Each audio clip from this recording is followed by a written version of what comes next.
Em nome do Pai, e do Filho, e do Espírito Santo. Amém. Espírito Santo, conceda-nos a graça de compreendermos a palavra do Senhor e a docilidade de acolhê-la em nosso coração. Nossa Lexio Divina, ou leitura orante, Lucas 7, de 31 a 35. Disse Jesus: com quem hei de comparar os homens desta geração? Com quem eles se parecem? São como crianças que se sentam nas praças e se dirigem aos colegas dizendo: tocamos flauta para vós e não dançastes.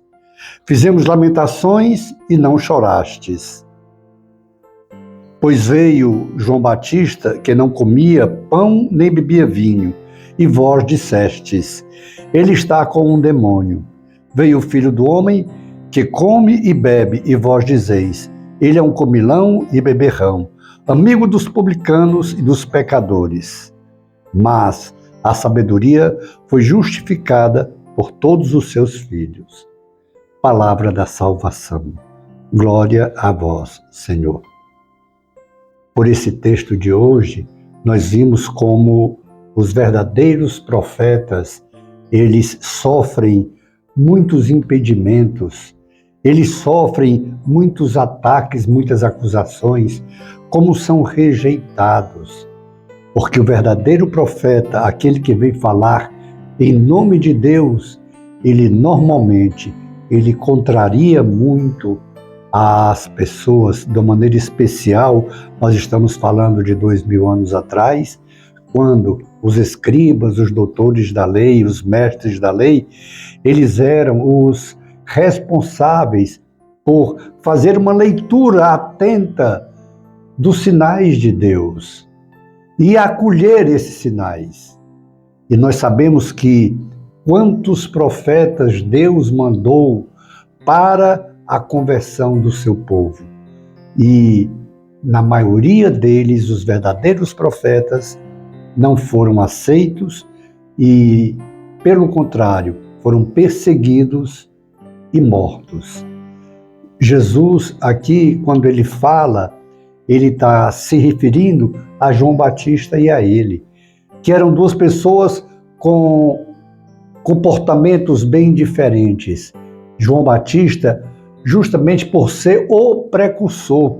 João Batista, se nós voltarmos um pouco alguns versículos antes, até o versículo 30, nesse mesmo capítulo, nós vamos ver Jesus dizendo que entre os nascidos de mulher, João Batista é o maior de todos eles. João Batista é o maior profeta dentre todos eles. Por que João Batista é o maior?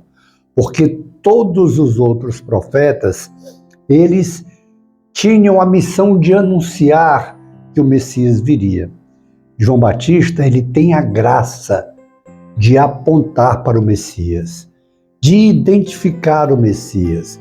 Ele é o precursor, aquele que vem antes para anunciar o Salvador, o Messias. E ele diz: eis o Cordeiro de Deus, aquele que tira o pecado do mundo. E João Batista, que tinha uma vida severa, e ele não era Deus, ele era a voz que anunciava a palavra, a voz que anunciava Deus. E ele vivia nos desertos com muita rigidez de vida e não foi aceito. Tanto que foi decapitado por defender a família, por defender o casamento.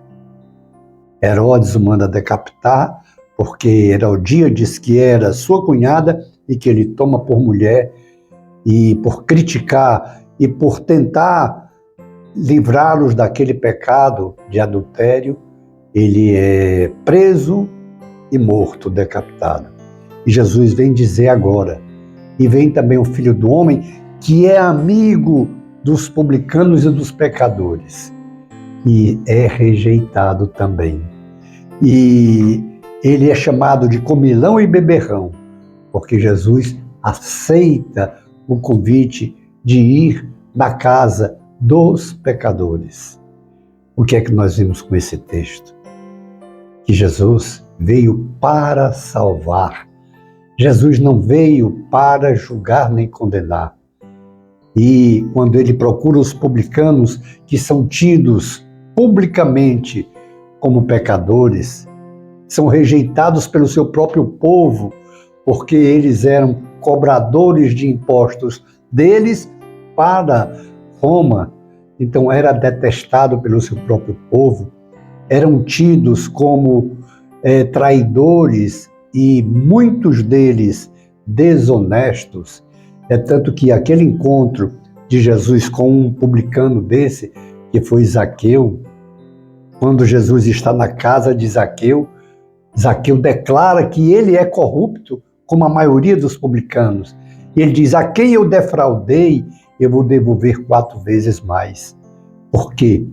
Aqui nos mostra que Jesus vai à casa dos pecadores, dos publicanos, não simplesmente para concordar, ou melhor, não para concordar com o que eles vivem, como eles fazem, mas a presença de Jesus, o amor de Jesus, a misericórdia de Jesus os incomoda tanto que se convertem.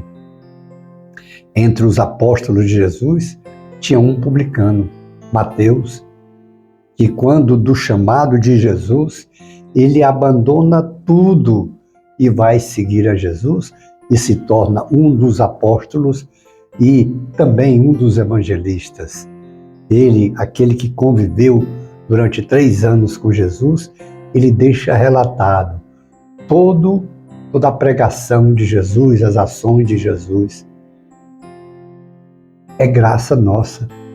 Graça porque nós podemos ver com os nossos olhos hoje, através da palavra do Senhor, que foi relatada pelos apóstolos, a missão e o anúncio do Evangelho de Jesus. Mas essa missão e esse Evangelho que é anunciado, assim como há 2000 anos atrás, também para nós hoje, é para nos convidar à conversão. A grande inquietação de hoje: nós acolhemos ou rejeitamos Jesus Cristo? Ele foi rejeitado há 2000 anos atrás. E hoje nós acolhemos Jesus Cristo. Uma coisa importante que a gente possa entender: não podemos acolher Jesus Cristo em parte. Não. Porque se acolhermos em parte, se concordarmos com Jesus Cristo em alguns momentos do seu Evangelho e outros não, nós estamos sem acolher Jesus Cristo. O acolhimento a Jesus Cristo, a aceitação de Jesus Cristo, é da totalidade do seu Evangelho. Por isso requer de nós sacrifícios, renúncia, cruz. Porque é a conversão que o Senhor vem nos convidar. O Senhor vem nos convidar diante do anúncio do seu Evangelho, diante da boa nova do reino de Deus. Ele veio porque é nosso amigo, amigo de nós pecadores, como relata o texto de hoje, mas para não continuarmos pecadores, para renunciar todo tipo de pecado, para renunciar à mentira, renunciar à fornicação, renunciar à falta de castidade no namoro, renunciar ao adultério, renunciar à corrupção, renunciar à falta de desejo de ajudar os outros, renunciar ao egoísmo, renunciar à vaidade, renunciar ao nosso amor próprio, renunciar àquilo que nós achamos que somos os tais que sabemos mais do que Deus. Quando não aceitamos situações do Evangelho, é porque nós pensamos que somos mais do que Deus. Que ledo engano. O Evangelho nos convida. Jesus é nosso amigo, mesmo a gente pecador. Ele é amigo nosso, mas não amigo do pecado.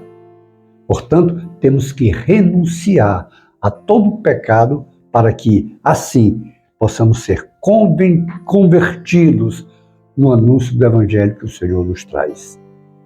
E que compromisso nós fazemos agora? Vamos fazer esse compromisso de lutarmos com todas as nossas forças para renunciar ao pecado e assim a nossa conversão virá para o caminho da salvação eterna, pela graça de Jesus Cristo. Depois, contemplemos as maravilhas do Senhor em nossas vidas.